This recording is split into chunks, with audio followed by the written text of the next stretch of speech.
इस वीडियो में NCERT 10th class math exercise 3.2 जो कि काफ़ी महत्वपूर्ण है और यह प्रायः बोर्ड की परीक्षाओं में आया करता है। ग्राफीय विधि से समीकरण को हल करना, यह चैप्टर जो है दो चर में रैखिक समीकरण युग्म से संबंधित है। तो चलिए आइए देखते हैं ये दूसरा प्रश्न पहला का ग्राफीय विधि से कैसे हल करेंगे। सबसे पहले तो ऐसे प्रश्न में पहले हमें दो इक्वेशन प्राप्त करना होगा। दोनों समीकरण दो चर में रैखिक समीकरण होंगे।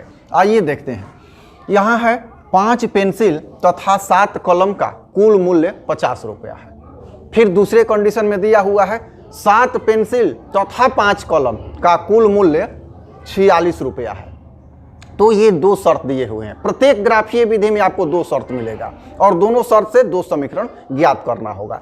इसमें है कलम और पेंसिल। तो यहाँ पर पेंसिल को हम x मान लेंगे, कलम को y मान लेंगे। तो इन्हीं दो को चर मानेंगे। तो यहाँ लिखेंगे कि मान लिया कि एक पेंसिल का मूल्य x रुपया है तथा एक कलम का मूल्य y रुपया है। ठीक है। अब यहाँ पर प्रश्न के पहले शर्त से, प्रश्न में दो शर्त दिया हुआ है। तो पेंसिल को हमने x माना है और कलम को क्या माना है, y माना है। ठीक है।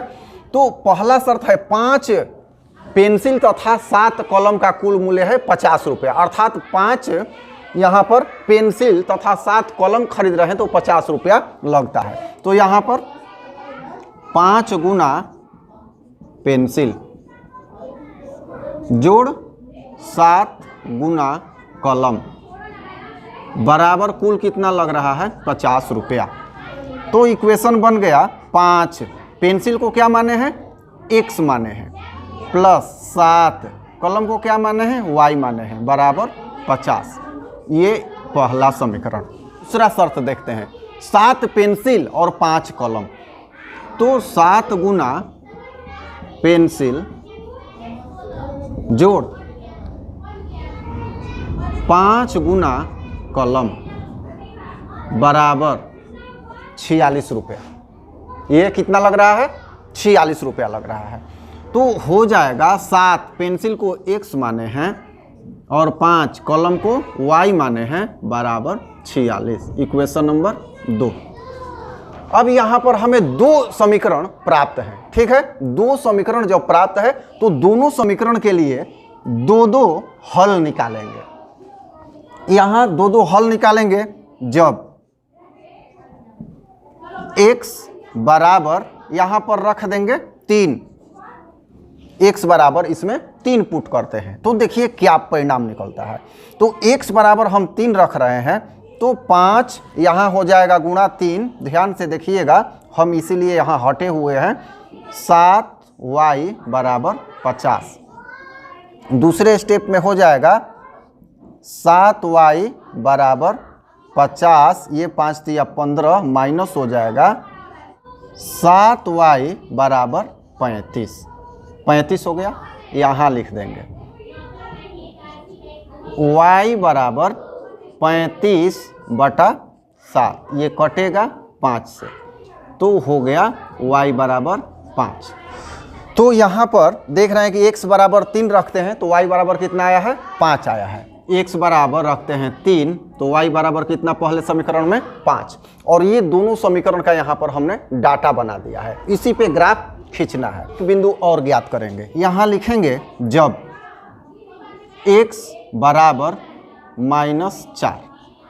देखिए इसमें इस तरह से हम लोगों को मिलाना है कि x का मान क्या रखें कि y का मान पूर्ण आए, अर्थात यहाँ कट जाए। ठीक है, 7 से। तो ये थोड़ा सा आपको अपने से स्वयं से सोचना पड़ेगा। जैसे कुछ भी हम यहाँ रख देंगे तो ये y का मान पूर्णांक नहीं आके भिन्न आ जाएगा। तो यहाँ -4 रखते हैं तो देखिए यहाँ क्या होगा, 5 गुणा -4, ये 4 रख देंगे और प्लस 7y बराबर 50। यहाँ अगले स्टेप में हो जाएगा 5 चौका 20 माइनस प्लस 7y बराबर 50। ठीक है, इतना हो गया। अब नेक्स्ट स्टेप में 7y बराबर 50 माइनस है तो इधर क्या होगा, प्लस 20। यहाँ हो जाएगा y बराबर तो 50 20 70 और इधर 7 था बटा 7 कट जाएगा 10, तो y बराबर आ जाएगा 10। ये हो गया। तो यहाँ पर रखा गया x बराबर -4, तो y बराबर कितना आ गया 10, तो यहाँ -4 और यहाँ हो जाएगा 10। ये हमारा डाटा हो गया पहले समीकरण के लिए। इसी तरह से दूसरे समीकरण के लिए भी हम डाटा तैयार कर लेंगे। x के 2 मान रखेंगे और y के 2 मान आएंगे। चलिए आइए इसको भी देखते हैं। तो यहाँ दूसरा समीकरण है 7x + 5y बराबर 46। तो यहाँ लिखेंगे जब x बराबर -2। -2 क्यों? तो मैंने पहले ही कहा है कि इसमें कुछ भी मान रख देंगे तो y का मान पूर्णांक नहीं आएगा, ये सोच समझ के रखना है। तो यहाँ -2 है, तो 7 गुना -2 प्लस 5y बराबर 46। यहाँ पर हमने मान पुट कर दिया, तो क्या हो जाएगा -14 प्लस 5y बराबर 46। यहाँ अगले स्टेप में हो जाएगा 5y बराबर 46 प्लस 14, तो हो जाएगा 5y बराबर ये 60 हो जाएगा। यहाँ कर लेंगे y बराबर क्या होगा 60 में 5 से भाग दे देंगे, 60 बटा 5, ये कटेगा 12। y बराबर कितना हो गया 12।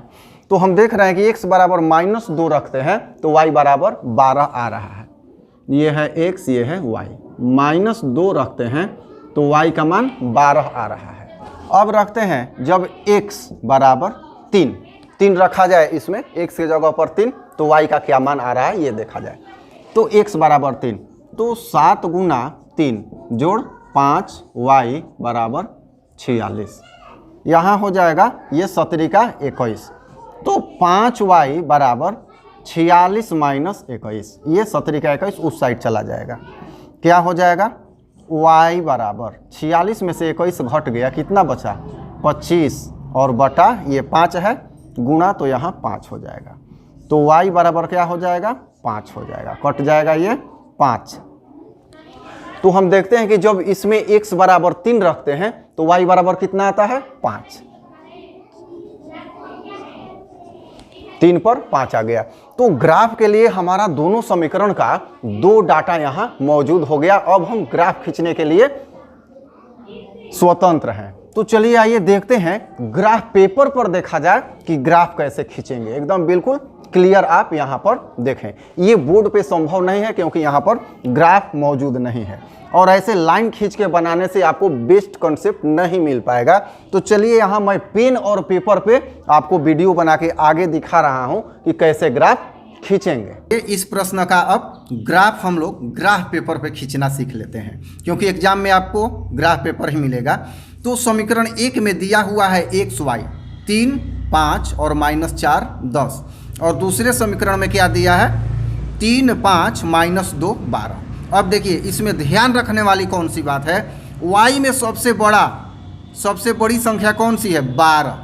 तो y में 12 धनात्मक है, तो जो ऊर्ध्वाधर अर्थात ऊपर से नीचे की ओर जो होती है रेखा, ये 12 कम से कम ऊपर होना चाहिए, नीचे कम हो काम चल जाएगा क्योंकि ऋणात्मक नहीं है y में। x में अधिकतम है 4, ऋणात्मक भी है धनात्मक भी है, तो x को ये जो होता है हॉरिजेंटल दोनों साइड लेंगे। अब देखिए कैसे खींचेंगे। तो यहाँ पर y कम से कम हमें 12 लेना है। हम जान के रेड पेन का यूज कर रहे हैं ताकि आपको बढ़िया से दिखाई पड़े, समझ में आए। ये y अक्ष हो गया, यहाँ भी एरो का निशान बना लेंगे। ये क्या होता है, तो ये होता है y डैश और ये होता है y। तो जो गाढ़ी गाढ़ी लाइनें हैं उसी पे हमको ये अक्ष बनाना है। ये भी हम बनाए हैं जो मोटी लाइन है उस पे। अब देखिए x अक्ष हम खींचते हैं, तो x अक्ष हमने यहाँ ऐसे खींच दिया, तो ये x होता है और ये x डैश होता है। अब यहाँ पर 1 2 3 4 5 6 7 8 9 10 11 और ये 12। यहाँ 12 हो गया। अब नीचे हम चाहें तो लिख सकते हैं यहाँ -1 -2, नीचे काम ही नहीं है। यहाँ 1, ये सभी प्लस में होंगे, 2 3 4, ज़्यादा नहीं लिखेंगे क्योंकि एक्स में ज़्यादा नहीं है, 4 तक ही है, वो भी माइनस में।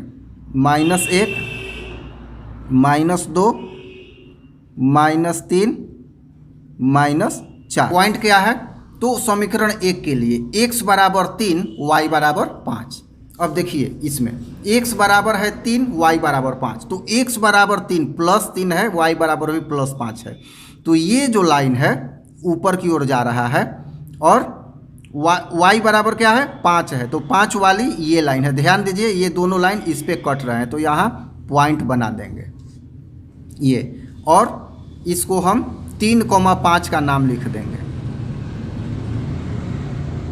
3,5। अब दूसरा बिंदु -4 तथा 10, तो x बराबर है -4 ये, और y बराबर क्या है? यहाँ y बराबर है 10, तो ये देखिए 10 यहाँ और -4 यहाँ। इसका मतलब है कि ये जो पॉइंट है ये है, तो यहाँ इसको हम डार्क कर देंगे पेंसिल से और लिख देंगे -4,10 इस तरह से। अब 2 बिंदु हो गया, तो समीकरण 1 के लिए हम ये लाइन मिला देंगे।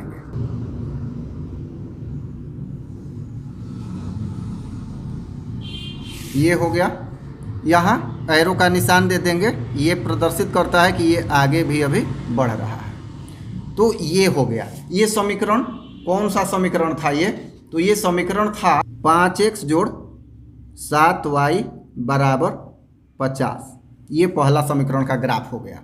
अब दूसरे समीकरण का, दूसरे समीकरण में है x बराबर 3 y बराबर 5, तो यहाँ x बराबर है ये 3 और y बराबर कौन सा है? ये 5, अर्थात यही कॉमन पॉइंट है यहाँ, तो ये तो एक बन गया है। दूसरा है x बराबर -2 y बराबर 12, तो x बराबर -2, देखिए यहाँ है -2 और y बराबर कितना है? 12, तो ये -2 वाला जा रहा है, ये 12 जा रहा है, तो यहाँ पॉइंट मिलता है, यहाँ पर ये पॉइंट हुआ। ये जो पॉइंट है यहाँ, ये और ये पॉइंट जो है, इसको एक साथ मिलाकर एक रेखा खींच लेंगे। 7x + 5y = 46, ये दूसरा समीकरण है। अब यहाँ हम देख रहे हैं कि इस 3,5 पे ये कट रहा है, तो यहाँ पर ये आंसर हम लोगों का हुआ। तो ये कौन सा आ रहा है? देखिए यहाँ अगर इसको हम देख रहे हैं तो यहाँ स्पष्ट हो जा रहा है।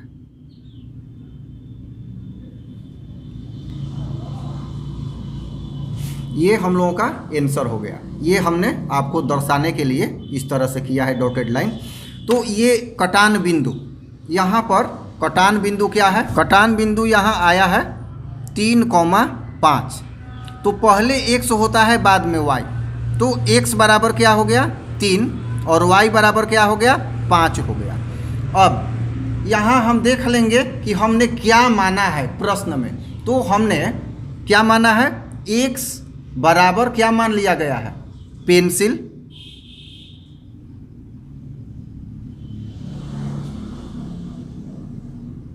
एक पेंसिल का मूल्य 3 रुपया, क्योंकि 3 आया है, और y बराबर क्या माने हैं? कलम, अर्थात एक कलम का मूल्य, तो ये क रुपया हो गया? 5 रुपया, क्योंकि y बराबर 5 रुपया हुआ। तो ये इस तरह से आंसर हो गया। ग्राफ पेपर पे इसे हम प्रदर्शित कर लेंगे। तो मुझे आशा है कि ये प्रश्न बिल्कुल आपके माइंड में सेट कर गया होगा। अच्छा लगा होगा तो लाइक ज़रूर कीजिएगा। धन्यवाद।